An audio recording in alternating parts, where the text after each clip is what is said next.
上一集咧，我哋講過一啲車胎嘅基本知識啊。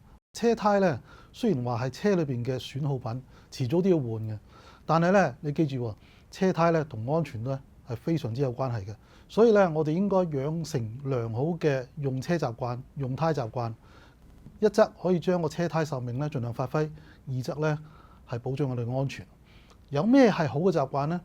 譬如話，我哋每次開車之前，目視望下四條車胎先啦，漏氣唔好開車啦。呢個咧就好多人知。進一步你可以試下咁樣，如果你車裏邊有乘客或者你一家大細要照顧嘅話咧，我建議你先讓車上嘅乘客坐好先，因為咧如果你嘅車胎有輕微漏氣咧，目視未必睇到嘅。咁但係咧，如果有班人坐晒上去嘅話，咁就睇得清楚好多啦。呢個咧係一個唔錯嘅建議嚟㗎。第二咧就係你每個星期可能去入油啊，咁去油站 check 下胎氣咯。其實咧有一個更加好嘅做法，就係你去買一個幾十蚊嘅胎氣錶，咁咧就唔需要一定去油站，你都可以度到胎氣啦。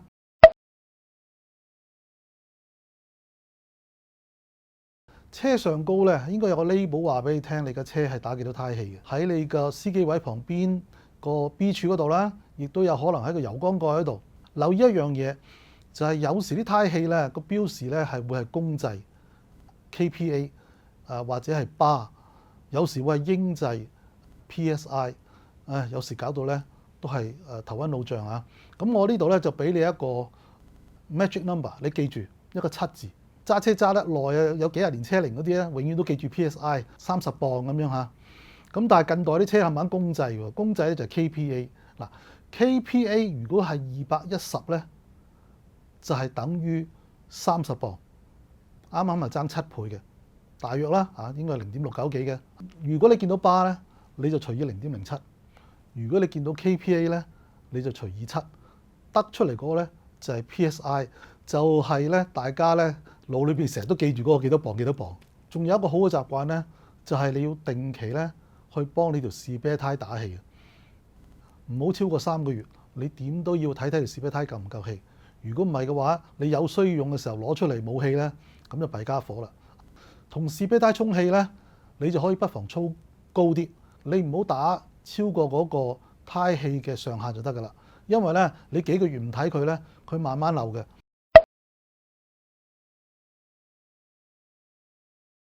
前胎同埋後胎個工作狀況係唔一樣嘅，尤其是係前輪驅動嘅車添，佢又要轉彎，佢又要應付特別重嘅負載，仲要去驅動架車，係會蝕得好快。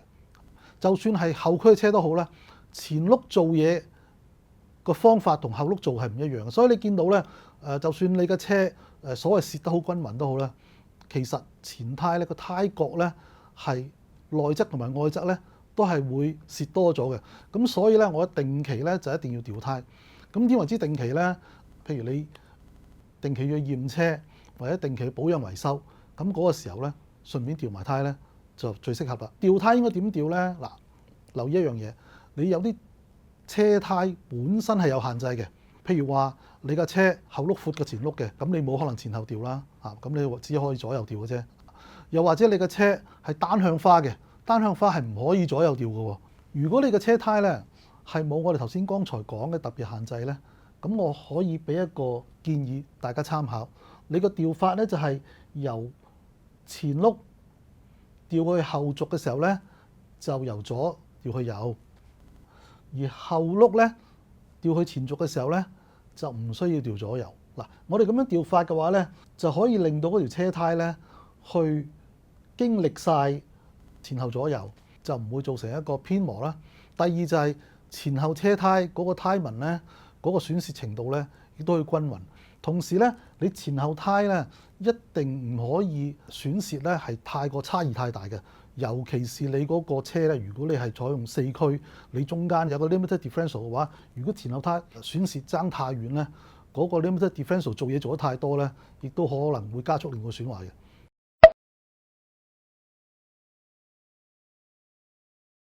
嗱，根據法例規定咧，車胎嘅紋芯咧，起碼需要超過1嘅 mm。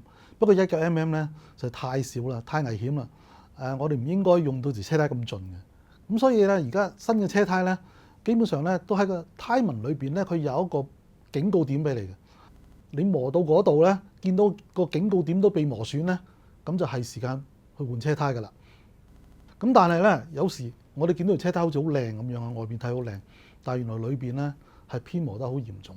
所以咧，車胎偏磨咧，亦都係咧我哋需要換車胎嘅時候啦。咁仲有咩時候需要換車胎咧？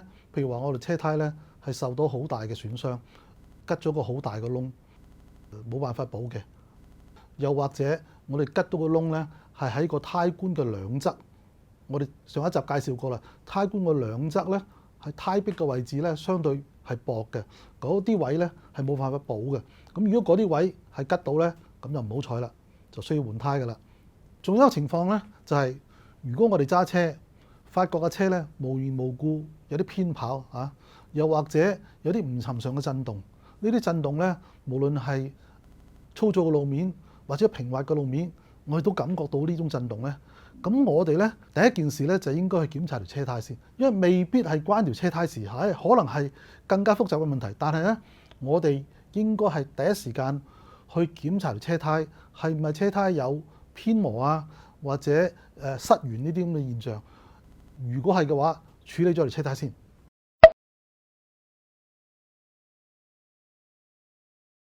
偏磨咧，俗稱省胎，就係我哋經常都見到嘅問題嚟嘅。如果我哋個胎冠嘅中間係偏磨，咁啊代表咧，我哋可能打胎氣打得太高。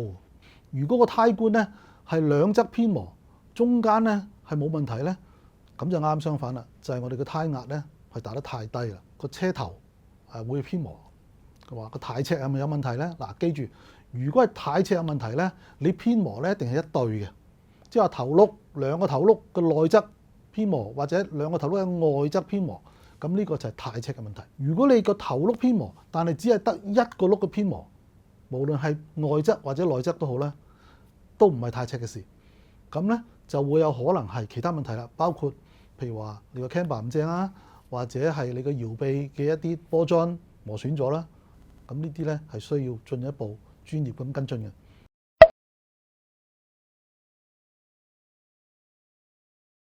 偏磨咧，往往都係由個懸掛系統嘅問題產生嘅。解決方法咧就係做四輪定位啦。咁我哋應該幾時去做四輪定位咧？嗱，如果我哋喺個懸掛系統上高做嗰啲維修嘅工作，拆過換過嘢，裝翻好之後咧，係應該馬上去做四輪定位。又或者，如果你發覺條車胎係有偏磨嘅現象，咁你換胎嘅時候咧，你亦都應該係同時做四輪定位，否則嘅話咧，換胎係嘥錢嘅啫。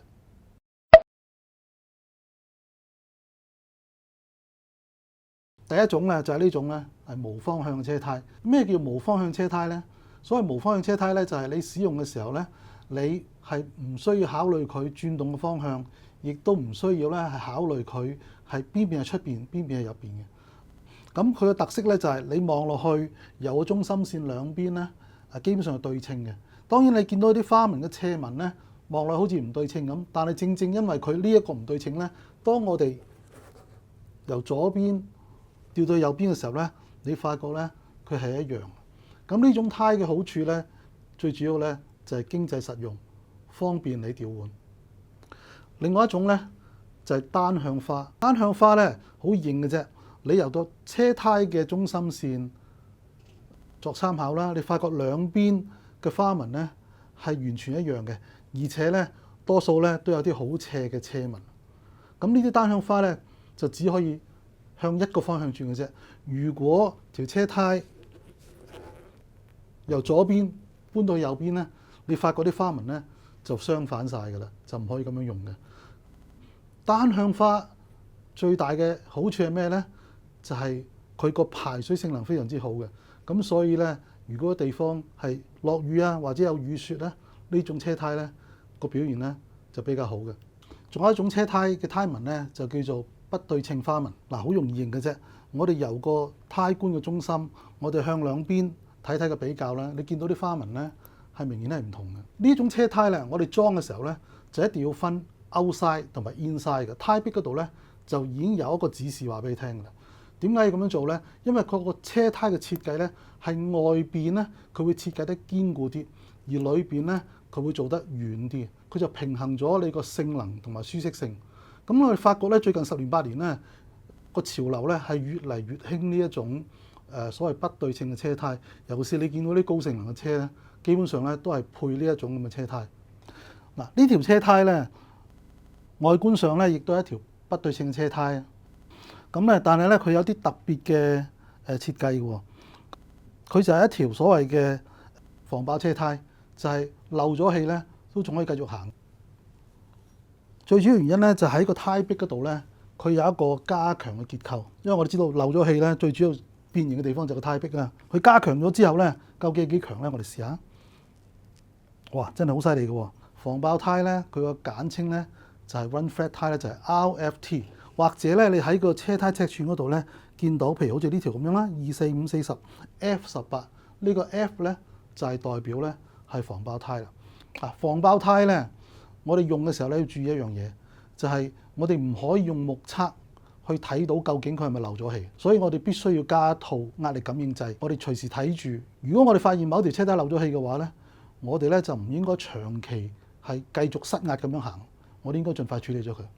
呢個世界咧就冇免費午餐嘅，車胎咧係透過摩擦去做嘢嘅。咁如果你想個車轉彎性能好，或者係濕路性能好，你用闊啲嘅胎，全部都係增加摩擦嘅話咧，咁你自不然咧就會損耗多啲嘅馬力啦，亦都會係用多咗個油。咁所以咧呢個係個人選擇嚟嘅，但係記住你係按個人嘅需要。如果你得一架100幾十匹馬力嘅車，你換上一條好闊嘅胎，就算俾你換得落啦，你喺使用過程裏邊，你都會發覺大食咗啊，或者個車係慢咗。咁呢個係一個正常嘅現象，係自己嘅選擇嚟嘅。無論你係普通駕駛代步嘅人，或者係好喜歡揸車嘅人都好啦，車胎咧都有講唔完嘅話題嘅。咁咧呢一兩集咧，希望可以俾到少少 tips 大家。如果大家仲有進一步嘅問題，歡迎留言俾我，我盡量解答。